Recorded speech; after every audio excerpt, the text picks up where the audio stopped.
Assalamualaikum warahmatullahi wabarakatuh. Jumpa lagi dengan Feli di channel Feli Safriani. Baiklah Bapak Ibu, kali ini kita akan membahas soal bahasa Indonesia P3K PGSD dari FR ujian tahap 1 kemarin. Jadi ini adalah bahan untuk persiapan tes tahap 2. Bagi Bapak Ibu yang belum lulus passing grade pada tahap pertama, jadi jangan patah semangat karena masih ada kesempatan kedua. Selamat berjuang kembali Bapak Ibu, semoga lulus untuk kesempatan kali ini. Yang pertama kita akan membahas macam-macam paragraf berdasarkan isinya. Jadi ada paragraf deskripsi, itu adalah paragraf yang menggambarkan objek yang bertujuan agar pembaca dapat melihat, mendengar, atau merasakan objek yang digambarkan tersebut. Yang kedua, paragraf narasi. Itu adalah paragraf yang menceritakan tentang peristiwa ataupun kejadian yang di dalamnya terdapat alur cerita, tokoh, konflik, dan latar yang biasanya kita temui dalam cerita novel. Yang ketiga, paragraf eksposisi, paragraf yang menyajikan suatu informasi berdasarkan fakta. Yang keempat, paragraf argumentasi, itu adalah paragraf yang berisi pendapat yang didukung dengan data dan penulis berusaha meyakinkan pembaca dengan data yang disajikan. Yang kelima, paragraf persuasi, yaitu paragraf yang berisikan ajakan kepada pembaca. Mari kita lihat contoh soalnya. Yang pertama, buah pepaya memiliki banyak manfaat bagi kesehatan. Buah pepaya mengandung papain dan serat yang dapat membantu mengatasi gangguan pencernaan. Kandungan vitamin C dalam buah pepaya dapat memperbaiki sistem imunitas tubuh. Sementara itu, biji pepaya juga mengandung flavonoid untuk menjaga kesehatan ginjal. Jenis paragraf di atas adalah A. Narasi, B. Deskripsi, C. Argumentasi, D. Eksposisi, E. Persuasi. Jadi isinya ini adalah berupa fakta. Jadi pepaya memiliki banyak manfaat bagi kesehatan, buahnya mengandung papain dan serat, ini merupakan sebuah fakta. Jadi paragraf ini termasuk paragraf eksposisi.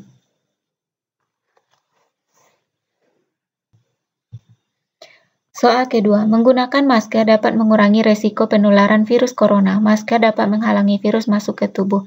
Penggunaan masker harus menutup hidung, mulut, dan dagu. Gunakan masker yang benar agar terhindar dari virus corona.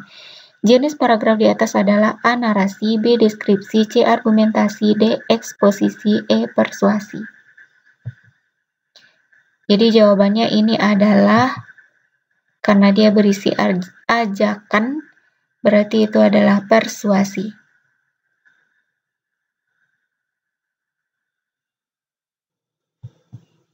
Soal ketiga, kebiasaan merokok sangat membahayakan kesehatan. Ada berbagai bahan kimia berbahaya dalam kandungan rokok. Zat kimia tersebut dapat menimbulkan kanker apabila terhirup oleh perokok. Perokok pasif lebih rentan terkena bahaya rokok. Rokok juga menimbulkan ketergantungan pada pemakainya. Jenis paragraf di atas adalah A. Narasi, B. Deskripsi, C. Argumentasi, D. Eksposisi, E. Persuasi. Jawabannya ini adalah argumentasi karena berisi pendapat berdasarkan fakta. Soal selanjutnya. Pagi itu, Davin sudah siap berangkat ke sekolah. Sebelumnya, ia tidak lupa sarapan. Saat hendak berpamitan, ibunya menegur Davin. Ibunya menyuruh Davin melihat salah satu bagian dari kakinya. Ternyata kaki kanan dan kiri Davin memakai kaos kaki berbeda. Jenis paragraf di atas adalah A. Narasi, B. Deskripsi, C. Argumentasi, D. Eksposisi, E. Persuasi. Jadi jawabannya ini adalah narasi karena ada alur cerita, kemudian ada latar dan tokoh. Tokohnya di sini ada ibu, ada Davin, kemudian ada alur ceritanya tentang kaos kaki yang berbeda, kemudian latarnya yaitu ada latar waktu pagi hari. Kemudian yang kelima, tidak lama, dengan rasa penasaran, ku coba melirik orang-orang di sekelilingku. Di sebelah kiriku, seorang gadis berambut panjang menarik hatiku. Sambil melirik, ku perhatikan dia. Rambutnya panjang dan pirang. Matanya memandang sayu, ditambah dengan bibirnya yang tipis. Dia membuat jantungku berdetak hebat. Rasanya, aku mengenalnya, tapi di mana? Jenis paragraf di atas adalah A. Narasi, B. Deskripsi, C. Argumentasi, D. Eksposisi, E. Persuasi. Jadi jenis paragrafnya adalah deskripsi karena menggambarkan objek yang bertujuan agar pembaca dapat melihat, mendengar, atau merasakan objek yang digambarkan tersebut. Jadi dia di sini menggambarkan objek yaitu seorang gadis cantik. Selanjutnya kita akan membahas kalimat efektif. Kalimat efektif adalah kalimat yang dapat mengungkapkan gagasan pemakainya dengan tepat dan dapat dipahami oleh pendengar atau pembaca secara tepat pula. Syarat kalimat efektif. 1. Kesepadanan struktur, yaitu seimbang antara gagasan dengan struktur yang dipakai. Poin yang harus dipenuhi yaitu tidak terdapat subjek ganda, predikat kalimat tidak didahului kata yang. 2. Keparalelan bentuk. Kalau bentuk pertama menggunakan kata benda, maka bentuk selanjutnya juga harus menggunakan kata benda.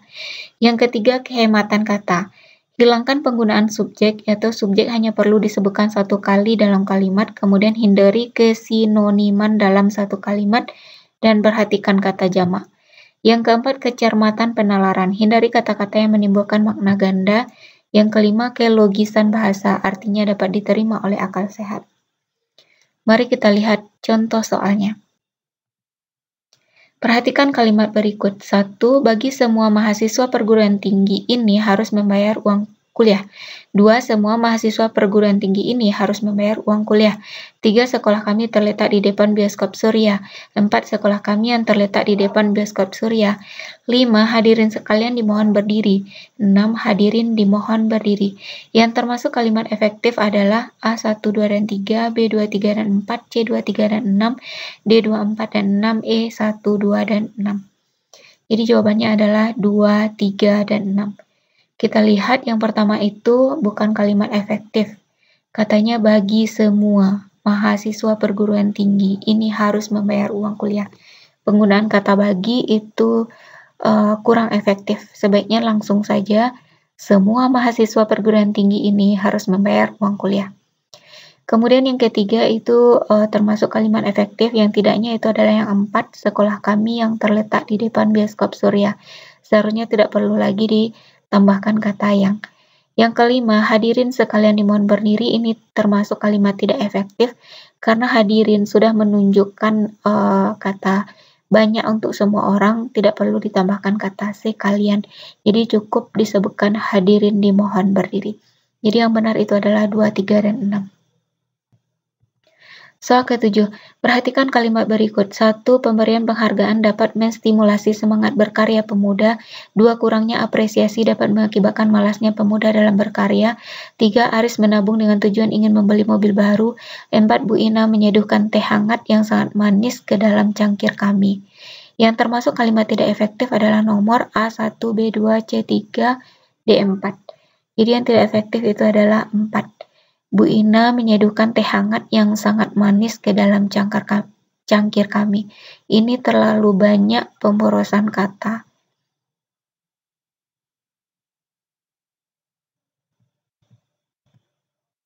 Kemudian selanjutnya kita akan membahas penulisan daftar pustaka. Yang pertama, daftar pustaka dari buku. Contoh, judul buku Family Medical Care Volume 4, penulis John F. Knight, penerbit Indonesia Publishing House, kota penerbit Bandung, tahun terbit 2001.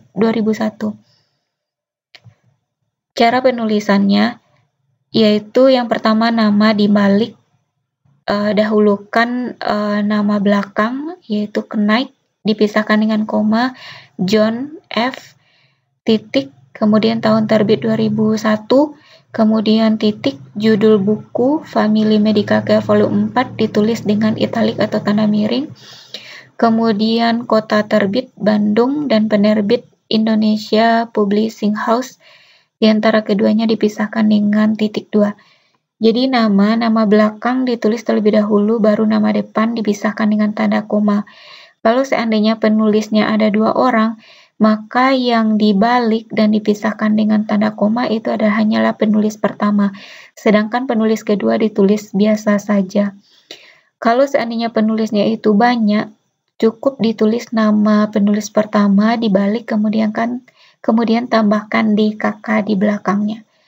tahun terbit, kemudian judul buku ditulis miring atau italik, kemudian kota tempat terbit dan nama penerbit dipisahkan dengan tanda titik 2.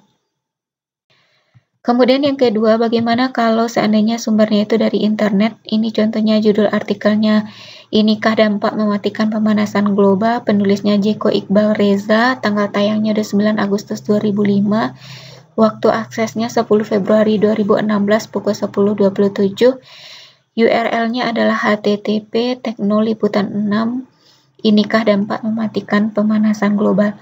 Jadi cara penulisannya adalah untuk nama penulis sama dengan buku, yaitu ditulis nama belakangnya terlebih dahulu, yaitu Reza, Jeko Iqbal, tahunnya itu 2015, judulnya Inikah Dampak Mematikan Pemanasan Global.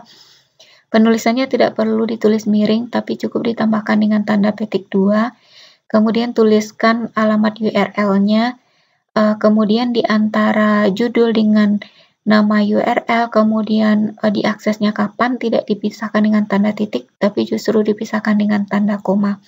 Inilah yang membedakannya dengan buku. Setelah URL, kemudian buat diaksesnya pada tanggal berapa? Pada tanggal 10 Februari pukul 10.27. Kita lihat contoh soalnya.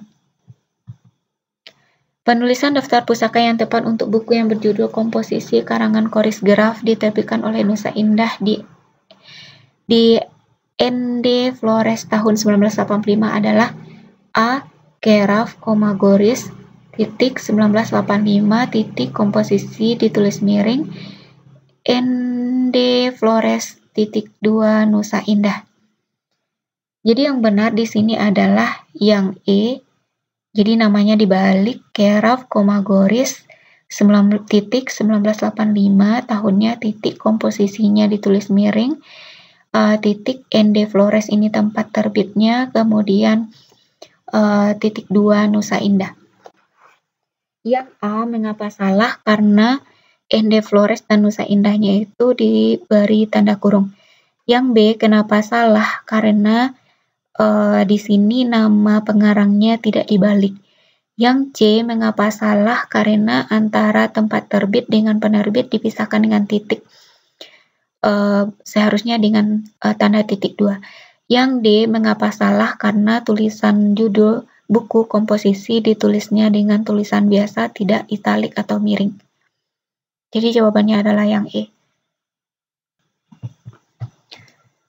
Soal ke-9, buku Manajemen Personalia, penulis H. Rahman Ranu Pondoyo dan Suad Husnan, penerbit BPFE Yogyakarta, tahun terbit 1989, penulisan daftar pustaka yang tepat adalah, jadi di sini penulisnya ada 2 orang, maka penulisannya yang tepat itu adalah yang A, di mana penulis pertama itu yang dibalik kemudian dipisah dengan tanda koma, dan penulis kedua itu ditulis biasa saja, yaitu Ranu Pondoyo, H. Rahman, dan Suad Husnan, tahun terbit 1989, judulnya Manajemen Personalia, ditulis miring, tempat terbitnya Yogyakarta, titik 2, penerbitnya BPFE.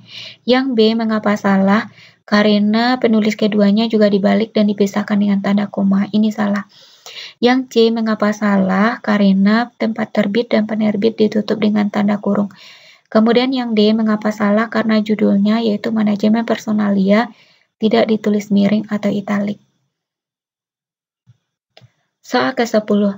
Judul artikel contoh daftar pustaka dari buku penulis Muhammad Ridwan, tanggal tayang 10 Juli 2020, waktu akses 3 Maret 2021, pukul 20.20, URL-nya http://dpublish.com, contoh daftar pustaka. Penulisan daftar pustaka dari sumber internet di atas yang tepat adalah, jawabannya adalah A, penulisnya ditulis terbalik dipisah dengan tanda koma. Ridwan, Muhammad, tahun 2020, judulnya contoh daftar pustaka ditulis dengan tanda petik, kemudian koma, ini adalah alamat URL-nya, diakses, dipisahkan juga dengan koma, 3 Maret 2020.